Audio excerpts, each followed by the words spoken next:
പാകിസ്ഥാൻ മുൻ പ്രധാനമന്ത്രിയുടെ ആരോഗ്യ കിംവദന്തികൾക്കിടയിൽ പ്രതികരണവുമായി ഇമ്രാൻഖാന്റെ സഹോദരി രംഗത്തെത്തിയിരിക്കുകയാണ്.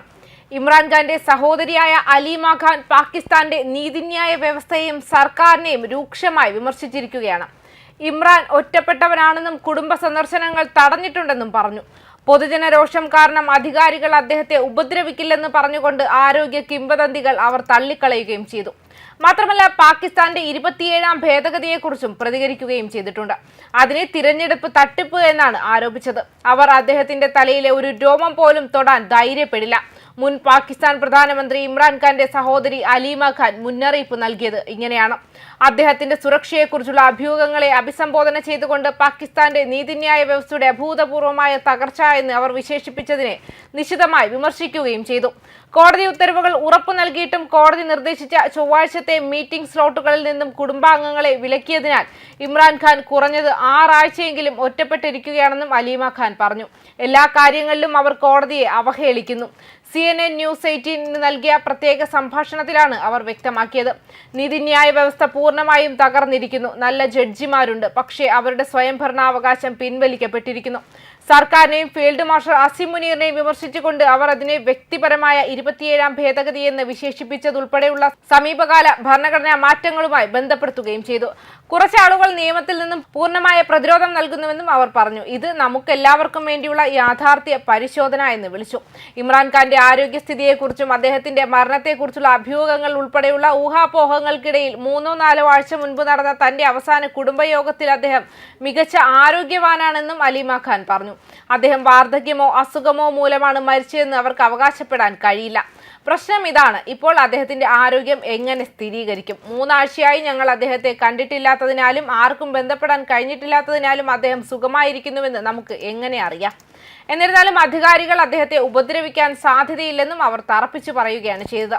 പാകിസ്ഥാനിൽ വലിയ കോപമുണ്ട്. ഖാന് എന്തെങ്കിലും സംഭവിച്ചാൽ ആളുകൾ ചുറ്റുമിരുന്ന് അവരെ ജീവിക്കാൻ അനുവദിക്കുമെന്ന് നിങ്ങൾ കരുതുന്നുണ്ടോ? അവർക്ക് കൃത്യമായി അറിയാം തുടർന്ന് എന്ത് സംഭവിക്കുമെന്ന്. ചൊവ്വാഴ്ച നടന്ന പ്രകടനത്തിൽ വനിതാ പോലീസ് ഉദ്യോഗസ്ഥർ ബലപ്രയോഗം നടത്തി ഖാനെ കാണാൻ കുടുംബാംഗങ്ങളും അഭിഭാഷകരും ആവർത്തിച്ച് ശ്രമിച്ചതായും അലീമ ഖാൻ വിവരിക്കുകയും ചെയ്തു. നമുക്ക് നടപ്പാതയിലിരുന്ന് പ്രതിഷേധിക്കാൻ അവകാശമുണ്ട്, പക്ഷേ അവർ ഞങ്ങളെ ആക്രമിച്ചു. 71 വയസ്സുള്ള എന്റെ സഹോദരിയെ അവർ വലിച്ചിഴച്ചു. അവൾ ബോധരഹിതയായി. യുവതിയെ മർദ്ദിച്ചു. ഞങ്ങളെ ജയിലിൽ നിന്നും 1 കിലോമീറ്റർ അകലെ ഇറക്കി വിട്ടു. പക്ഷേ ഞങ്ങൾ തിരിച്ചെത്തി. കുടുംബ വക്കീൽ കൂടിക്കാഴ്ചകൾക്ക് അനുമതി നൽകിയ കോടതി ഉത്തരവുകൾ പോലീസ് തള്ളിക്കളഞ്ഞുവെന്നും അവർ വ്യക്തമാക്കി. ജുഡീഷ്യറിയോട് ഒരു ബഹുമാനവുമില്ല. ഇതൊരു ഫാസിസ്റ്റ് സംവിധാനമാണെന്നും അവർ കൂട്ടിച്ചേർത്തു. സുപ്രീം കോടതി പോലും ഫലപ്രദമല്ലാതായി മാറിയെന്ന് അലീമ ഖാൻ പറഞ്ഞു. ഈ പ്രക്രിയ മനസ്സിലാക്കാൻ ഞങ്ങളുടെ അഭിഭാഷകർ ഭരണഘടനാ കോടതിയെ സമീപിച്ചു, പക്ഷേ അത് ഫലപ്രദമല്ല. നിയമവാഴ്ച പൂർണ്ണമായും കുഴിച്ചുമൂടപ്പെട്ടിരിക്കുന്നു. പാകിസ്ഥാനിലെ വഷളാകുന്ന സാമ്പത്തിക പ്രതിസന്ധിയും രാഷ്ട്രീയ നിരാശയും പൊതുജനാരോഷം പൊട്ടിപ്പുറപ്പെടുന്ന ഘട്ടത്തിലേക്ക് നയിച്ചുകൊണ്ടിരിക്കുകയാണെന്നും അവർ മുന്നറിയിപ്പ് നൽകിയിട്ടുണ്ട്. ലക്ഷക്കണക്കിന് ആളുകൾ ദാരിദ്ര്യരേഖയ്ക്ക് താഴെയാണ്. തീർച്ചയായും അശാന്തി ഉണ്ടാകും. സമീപകാല തിരഞ്ഞെടുപ്പുകളെ തുടർന്നുണ്ടായ രാഷ്ട്രീയ സാഹചര്യത്തെയും അവർ വിമർശിക്കുകയും ചെയ്തു. ഭരണകക്ഷി ഫലങ്ങളിൽ എഞ്ചിനീയറിംഗ് നടത്തിയെന്ന് ആരോപിച്ചു.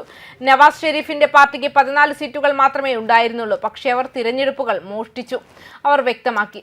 ഇത് പകൽക്കൊള്ളയാണ്. വ്യാജ ആരോപണങ്ങൾ ഉന്നയിച്ച് അവർ ഇമ്രാൻഖാന്റെ പാർട്ടി അംഗങ്ങളെ അയോഗ്യരാക്കി. ഇതെല്ലാം ഒരു പ്രഹസനമാണ്. ഇമ്രാൻഖാനെ സമീപിക്കുന്നതിൽ കർശനമായ നിയന്ത്രണങ്ങൾ ഏർപ്പെടുത്തുന്നതിന് കാരണം അദ്ദേഹത്തിന്റെ തുടർച്ചയായ സ്വാധീനമാണെന്നും അവർ വാദിച്ചു. ജയിലിലിരിക്കുന്ന ഒരാളുണ്ട്, അവർ അവന്റെ ശബ്ദത്തെ ഭയപ്പെടുന്നു. പാകിസ്ഥാനിലെ ജനങ്ങൾ ഇമ്രാൻഖാനെ സ്നേഹിക്കുന്നു, അവർക്ക് അവനെ വേണം. തന്റെ മുന്നറിയിപ്പ് ആവർത്തിച്ചുകൊണ്ട് അവർ പറഞ്ഞു. അദ്ദേഹത്തിന്റെ തലയിലെ ഒരു രോമം പോലും തൊടാൻ അവർ ധൈര്യപ്പെടില്ല. അത് എന്ത് അഴിച്ചുവിടുമെന്ന് അവർക്കറിയാമെന്നും അവർ വ്യക്തമാക്കിയിട്ടുണ്ട്. ന്യൂസ് ഡെസ്ക് കർമ്മ ന്യൂസ്.